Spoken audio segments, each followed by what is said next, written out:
Hello, everyone, and welcome back to Local Liberty. This is Brian and Shane. We are continuing the College Chat series where we go through questions that are being asked in Shane's American Government class that he's taking right now at QVCC. The question of the day is, how loud should money speak in politics? And I will take a similar approach to this one as a previous question about voting laws. Oh, the brutality. And basically, we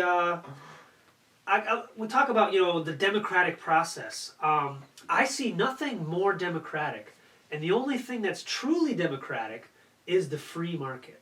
In other words, the democracy of the free market is everybody goes out every day and votes with their dollars on what their preferences are.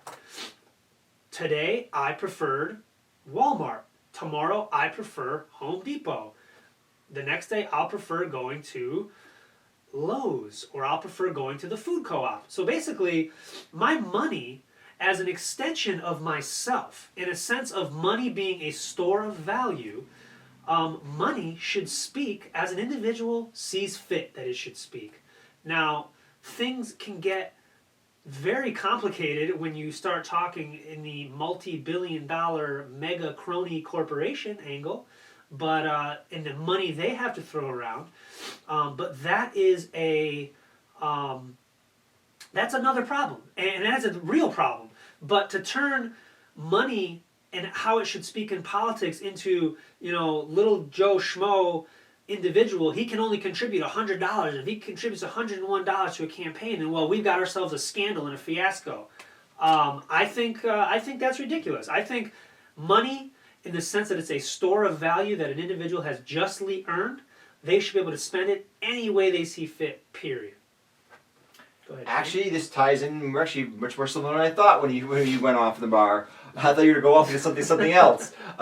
In my class, and I hear this a lot, people get really angry. They say about people buying votes for politicians. They give money and they say, oh, they're buying that position. They're doing this, they're doing that. I hear all this money is influence in politics. Everything you do with this supporting candidate is influencing that person because you want them to do certain things. Everything. My vote is influencing that politician to do something I want. That dollar bill I give to the politician, that's essentially saying, here's a dollar bill because I like how these are the things you say you'll do. I want you to do them. So here's money to do that. Everything you can phrase in a way to say it's buying a candidate. If you're supporting a candidate, you want him to do certain things. You give them money, you want him to do that, and that's the money you give them. Now, if you have more money to give, your influence might be greater, but it's your money.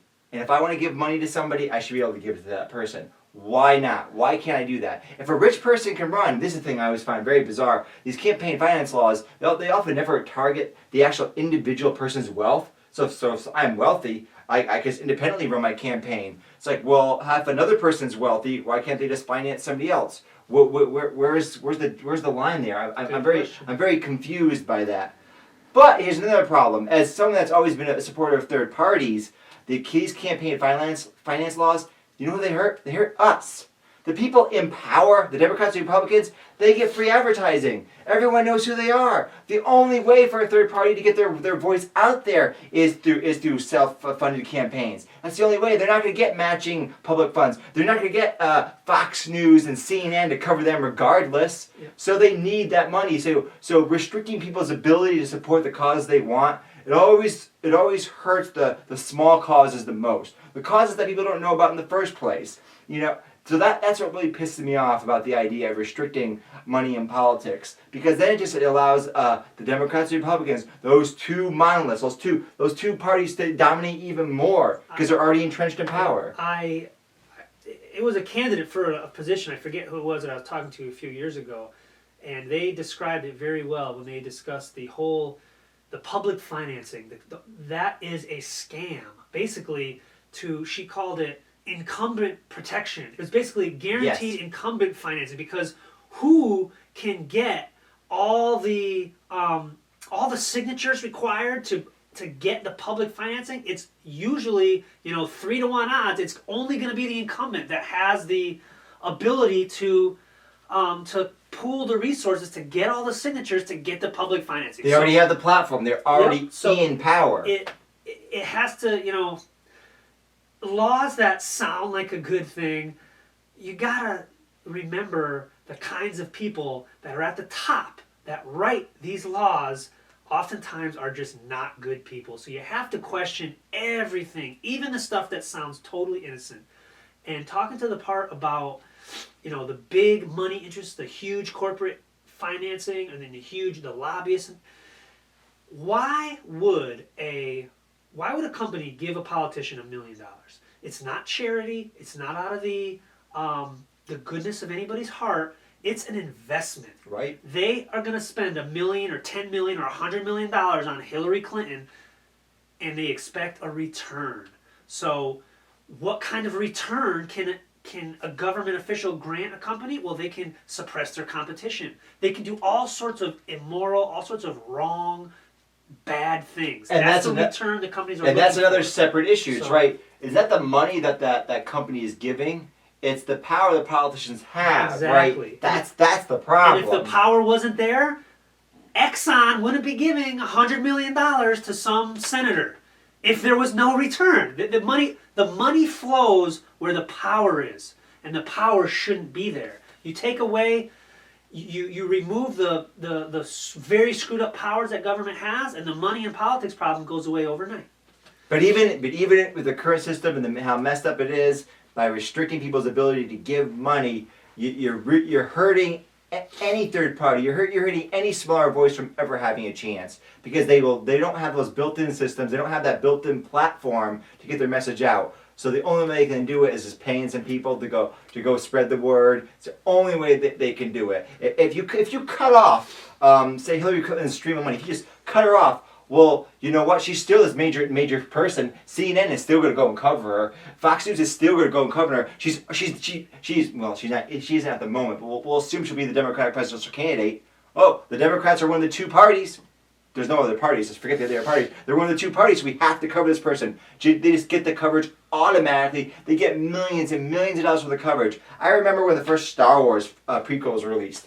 They released they did no commercial spots.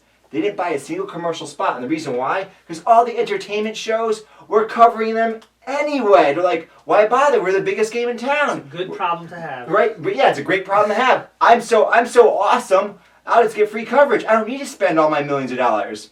Those millions of dollars, they're just a bonus. Great, even more. But for that third party to buy that TV spot, for that third party to get the word out, those bucks matter. And usually those third parties and those smaller groups, they're more funded by grassroots campaigners for individuals, and when it's like $1,000, whatever the hell the bullshit restriction is at the moment is, you're stifling the people that you want to have a voice the most, the ones that don't have a voice. Right, and you want to talk about the public financing? I mentioned it's incumbent protection. That's just a joke. As soon as it's only Democrats and Republicans that get it. But even then, it's a challenge. As soon as you get above the level of state rep or state senator, even if it's a stretch,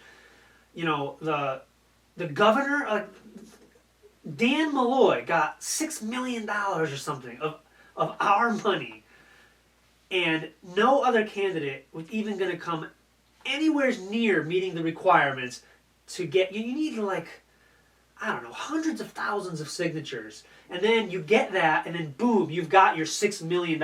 Who the heck else is going to get that except for a really entrenched incumbent? Yep. So yeah, there it is. That's money on politics. You heard it. It's a mess. Anything else? That's it. All right. Thanks for listening, guys. Check us out on YouTube, Local Liberty, put it in quotes, and localliberty.org. Take care.